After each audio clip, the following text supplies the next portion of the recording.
तो लगता है अब मैं क्या कहूँ स्वभाव से उदंड हैं या क्या है, लेकिन ये एक इन्होंने एक जंगलीपन दिखाया है। ये एक सच कहूँ तो भी अधिकारी रहने लायक नहीं है। हत्या के प्रयास का मुकदमा दर्ज होना चाहिए। शिक्षक अभ्यर्थी उसी अभिमन्यु की तरह दिख रहा था और उसको एक चारों ओर। नमस्कार, आप पब्लिक स्टैंड देख रहे हो। साथ पूर्व आईपीएस अमिताभ दास सर हैं। आपका पब्लिक स्टैंड में स्वागत है और स्वागत के साथ पहला सवाल है ये कि किस कानून के तहत जो एडीएम के सिंह साहब हैं वो उस लड़के के हाथ में तिरंगा होने के बावजूद भी तिरंगा पे और उसके शरीर पर दनादन प्रहार कर रहे थे? जी, मैंने भी वो वीडियो देखा। अभी तो काफ़ी ज़्यादा वायरल है सोशल मीडिया पर वो वीडियो।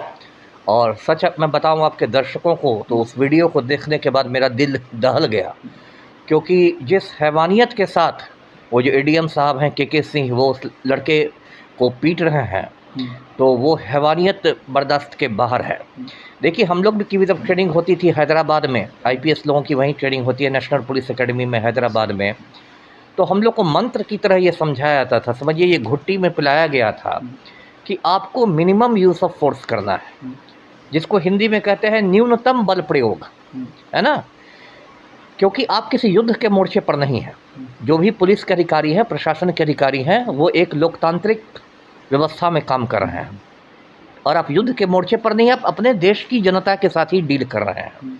तो कई बार ऐसे मौके आते हैं जब आपको बल प्रयोग करना पड़ता है, भीड़ उग्र हो जाती है, लेकिन उसमें भी एक आचार संहिता है बल प्रयोग की भी, और उसमें आपको न्यूनतम बल प्रयोग करना है, कम से कम बल प्रयोग करना है और संयम से काम लेना है। और उसका पूरा एक ड्रिल बना हुआ है। जैसे पहले आपको आंसू गैस छोड़ने हैं, उसके बाद लाठी चलानी है, उसके बाद गोलियां चलानी है, उस सब के पहले चेतावनी देनी है, उसका पूरा एक ड्रिल है, समझे ना। लेकिन ये एडीएम साहब तो ऐसे लाठियां चला रहे थे कि लग रहा था कि कोई उस लड़का से, उस शिक्षक अभ्यर्थी से ये व्यक्तिगत दुश्मनी निकाल रहे हों। लग रहा था कि इनकी कुछ खेती बाड़ी की लड़ाई हो और व्यक्तिगत दुश्मनी निकाल रहे थे। उस तरीके से ये पीट रहे थे। और मुझे तो वो महाभारत का दृश्य याद आ गया, जो महाभारत में हम लोग बचपन में पढ़ते थे कि अभिमन्यु को चक्रव्यूह में घेर लिया गया था और चक्रव्यूह में घेर कर अभिमन्यु को मार डाला गया था। तो वो अभ्यर्थी उसी अभिमन्यु की तरह दिख रहा था और उसको एक चारों ओर से चक्रव्यूह बना के पुलिस और प्रशासन के पदाधिकारियों ने घेर लिया था।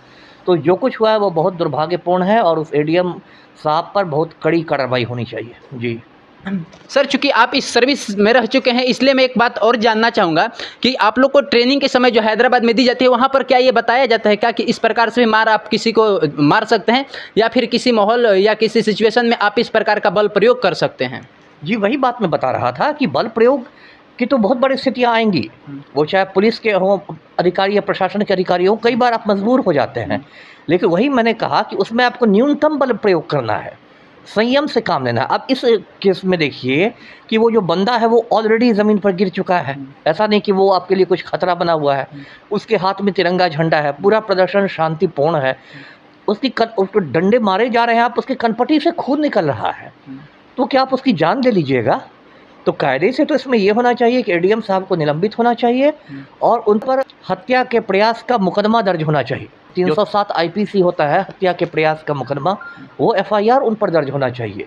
क्योंकि बाकी अधिकारियों को भी संदेश जाना चाहिए कि इस तरह जंगली की तरह आप बिहेव नहीं कर सकते हैं। जो कुछ उन्होंने किया एडीएम साहब ने, मतलब उसमें एक मुझे जंगलीपन दिखाई दिया। और अब तो ये बात भी आ रही है कि पिछले साल जो विधानसभा में लाठीचार्ज हुआ था उसमें भी यही एडीएम साहब थे और इन्होंने वहाँ भी कई माननीय विधायकों की बहुत पिटाई की थी। तो लगता है अब मैं क्या कहूँ स्वभाव से उदंड हैं या क्या है, लेकिन ये एक इन्होंने एक जंगलीपन दिखाया है। ये एक सच कहूँ तो भी अधिकारी रहने लायक नहीं।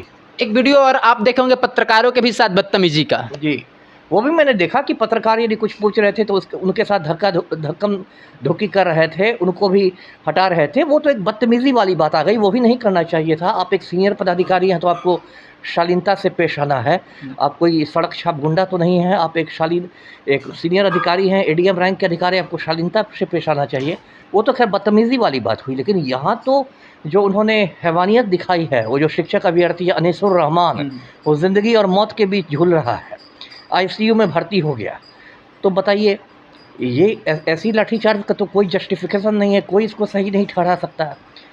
और 2 दिन बीत गए लेकिन अब तक जांच रिपोर्ट आई नहीं, पता नहीं क्या हो रहा है। बाकी देखने के लिए धन्यवाद। हमारे साथ अमिताभ दास सर थे। सर, आपको भी पब्लिक स्टैंड में समय देने के लिए धन्यवाद। जी आपका भी धन्यवाद, बहुत अच्छा लगा आपसे मिलकर जी।